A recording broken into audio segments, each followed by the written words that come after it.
আজকে মনে হয় 700-800 টাকার ফুচকা খেয়ে ফেলছি। তো এটা কেন বলতেছি বলি।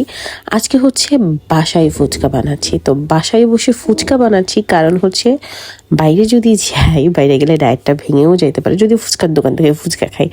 সো বাসায় বানাচ্ছি, এই যে হচ্ছে তেঁতুল টকটা বানাচ্ছি। আর ফুচকার মেইন জিনিস হচ্ছে তোমার তেঁতুল যদি মজা হয় তাহলে তুমি ফুচকার ঘুগনি যেভাবেই মাখাও না কেন অনেক বেশি টেস্টি হবে। তো এইখানে হচ্ছে কিছু মশলা হচ্ছে আমি বাসাও বানিয়ে নিয়েছিলাম, আর এখানে জাস্ট 2টা আলু দিছি। আমি দেখছি আমি যেখানে আর কি ফুচকা খাই ওরা আলুর থেকে ঘুগনির পরিমাণটা বেশি দেয়। 7টা ফুচকা দেয় 50 টাকা প্লেট। আমার এইখানে হচ্ছে 45টা ফুচকা আছে, যেটা হচ্ছে আমি ঘুগনি দিয়ে আর কি বানাচ্ছি।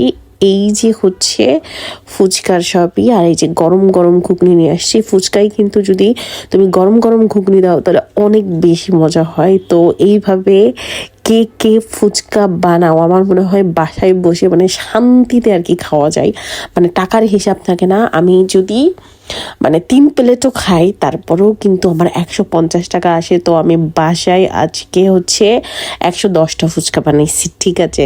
তো 110টা ফুচকার দাম কত সেই জিনিসটা দাও। পেঁয়াজ মরিচ ধনে পাতা এই ফুচকার মধ্যে হচ্ছে ঘুগনিটাও দিব। তোমরা পানিপুরি খেতে পারো, তারপরে ফুচকা খাইতে পারো। পানিপুরিতে আগে মানে তেঁতুলের টক দেওয়া লাগে, তেন হচ্ছে ফুচকাটা মুখে পরে নিতে পারো। এখনকার ফুচকার খোলসে মানে খোলসটা খুলে জাস্ট টকটা দিয়ে খেয়ে নিচ্ছি আমি।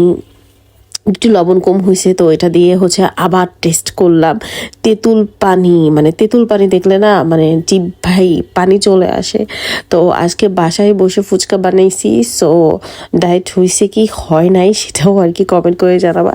বাট আমি অনেক দিন পর, আমার মেনলি হচ্ছে আমার মন ভালো থাকলে আমি বাসায় অনেক রেসিপি করি।